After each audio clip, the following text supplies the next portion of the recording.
भगवान ने कहा कि जो मेरे भगत का चरण पकड़ लेता है ना, चाहे उसका भाव जैसा भी हो, पर उसने मेरे भगत का चरण पकड़ा। ग्राह ने क्या किया? गजराज का पैर पकड़ के जल में खींच रहा था, गजराज को मारना चाहता था, पर भगवान आए तो पहले गजराज को नहीं मुक्त किया, पहले ग्राह का शीश काट के ग्राह को मुक्त कर दिया। कहां पहुंचा? बैकुंठ लोक। तो भगवान ने कहा जो मेरे भक्तों का सम्मान करते हैं ना, मैं सबसे पहले उनको मुक्त करता हूं। बोलिए भक्त वत्सल भगवान की। कहते हैं भाई, प्रत्येक गांव का एक राजा होता है, देश का नहीं, गांव का ही। और प्रत्येक घर का एक राजा होता है। घर का राजा कौन? भाई जो घर का मुखिया। गांव का राजा कौन? जो गांव में भाई जिसका वर्चस्व ज्यादा हो, पढ़ा लिखा ज्यादा हो, है ना। और इस कलयुग में तो जिसके पास धन ज्यादा हो, वही गांव का राजा, है ना।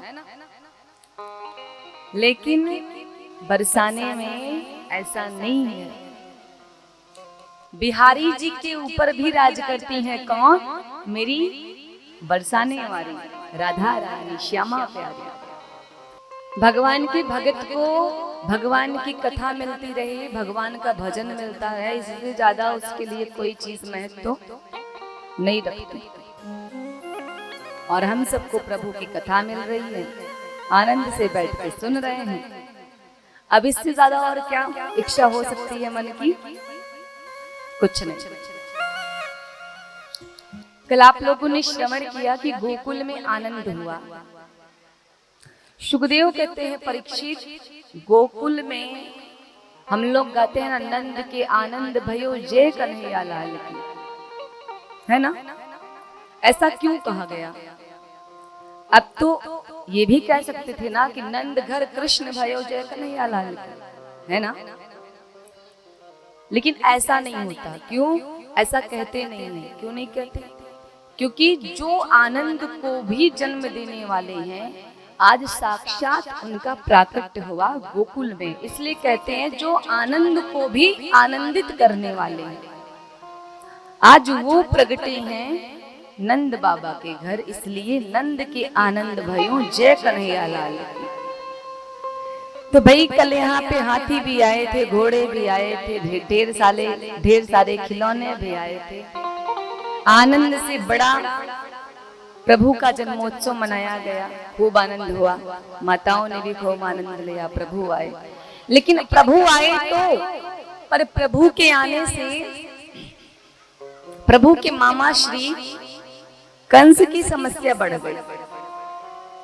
जम्मात चतुर्भुजी ने कहा कि हे कंस, तू मुझे क्या मारेगा? तुझको मारने वाला प्रकट हो चुका है। तब तो कंस के होश उड़ गए।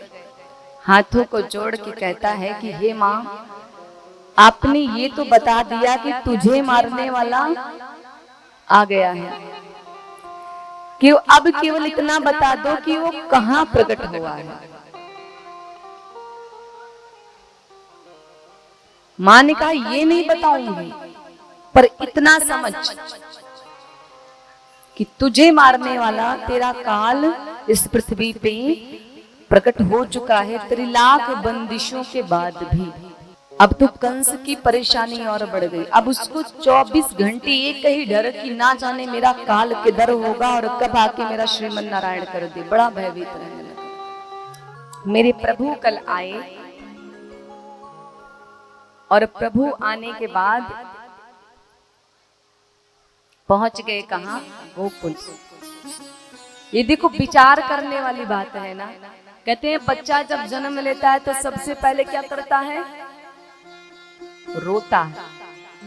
अकल मेरे कन्हैया रोए? यहाँ रोए को बार? शायद एक बार हो सकता है, नहीं एक बार भी नहीं। तो पूरा स्वरूप उनके भीतर आ गया। नहीं तो बच्चा टिकेगा इतने शोरगुल में और इतनी शांति से। और यहाँ तक कि वो एक दूसरे को देख खिलखिला के हंस भी रहे थे। वो देख के हंस रहे थे, इतना सुंदर स्वरूप। तो मेरे प्रभु भी रोए नहीं। रोए कहाँ, जब गोकुल पहुंच गए और समझ लिया कि भाई मामा कंस का खतरा नहीं है यहाँ पे, अब रो सकता हूँ। क्यों? भगवान भी जान रहे हैं 6 भाइयों का पत्ता साफ कर दिया, कहीं मैं रोया तो मुझे भी ले बढ़ेंगे, इसलिए भगवान ने रोया नहीं। और माया, जैसे ही माया ने प्रवेश किया मथुरा में, जो जोरदार रोई, कंस हड़बड़ा करके भागा अपने कक्ष से। और इधर जब भगवान आए तो भगवान ने देखा कि भाई हमारे ऊपर तो कोई ध्यान ही नहीं दे रहा, मैं कब से आके यहाँ बैठा हूँ और किसी को पता ही नहीं कि मेरा प्राकट्य हो गया। क्यों? यशोदा मैया सो रही है, उनको पता ही नहीं, निश्चित है वो। तो भगवान ने कहा मुझे ही बुलाना पड़ेगा अपना स्वागत कराने के लिए, अब कोई स्वागत करने तो आ नहीं रहा। तो जब गोकुल में पहुंचे तो जो रोना शुरू किया कि उनके रोने की आवाज से ही पूरे गोकुलवासी पहुंच गए। और भाई खबर आग की तरह फैली कि नंद रानी को लाला हुआ। बोले नंद भगवान की, मैया यशोदा की, श्री गोकुल धाम की। हल्ला मच गई और गोकुल में नंदोत्सव मनने लगा।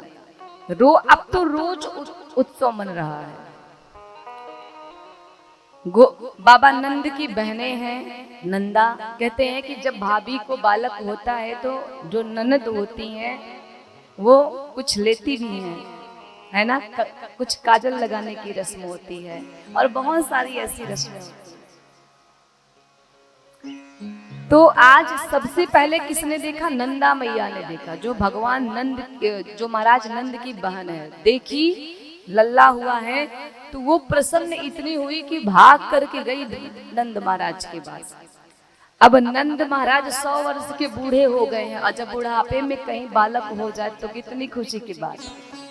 पूरे जीवन बालक नहीं हुआ और जब बूढ़े हो गए तो बेटा हो गया, है ना प्रसन्नता की बात। भाग करके गई अपने भैया के पास और जल्दी से माला कर रहे थे नंद बाबा। नंदा मैया ने माला को छीना, कहा इसको रखो, इनकी कृपा से लाला, इनकी कृपा से आज घर में बहुत बड़ी खुशी का दिन आया। बोले क्या हो गया? बोली ऐसे नहीं बताऊंगी। बोले तो? बोली पहले मेरा नेग निकालो तब बताऊंगी, एडवांस में काम होगा। बोले क्या चाहिए? तो कहते हैं कि जब बालक पैदा होता है तो ननद और भौजाइयों में थोड़ी सी नोक झोंक भी होती है ना, इसके लिए। तो नंदा मैया ने कहा जो यशोदा भाभी का नौलखा हार है मुझे चल के उसको दो, जब मैं उसको ले लूंगी तब बताऊंगी कि हाँ आखिर बात क्या है। बोले अच्छा। नंदा मैया ने कहा वचन दो कि दोगी, नहीं बाद में पलट गए तो। नंद बाबा ने कहा भाई मैंने वचन दिया कि मैं तुझको हार दूंगा, अब तो बता कि बात क्या है। नंदा मैया ने कहा भैया जिसका पूरा जीवन आपने प्रतीक्षा किया, आज प्रभु ने आपकी वो इच्छा पूरी कर दी, आपके यहाँ लाला हुआ है और जो बधाई बजने लगी। अब तो नंद बाबा ऐसा लग रहा है कि जैसे 16 साल के युवा हो गए, लगे नाचने। जो इंसान जीवन भर नहीं नाचा आज बुढ़ापे में नाच रहा है। अब नंद बाबा को देख के सारे ब्रजवासी हंस रहे कि देखो बूढ़े बाबा नाच रहे हैं, बूढ़े बाबा नाच रहे हैं। नंद बाबा आए, पूरे गोकुलवासी आए और आ करके खूब आनंद बजने लगा।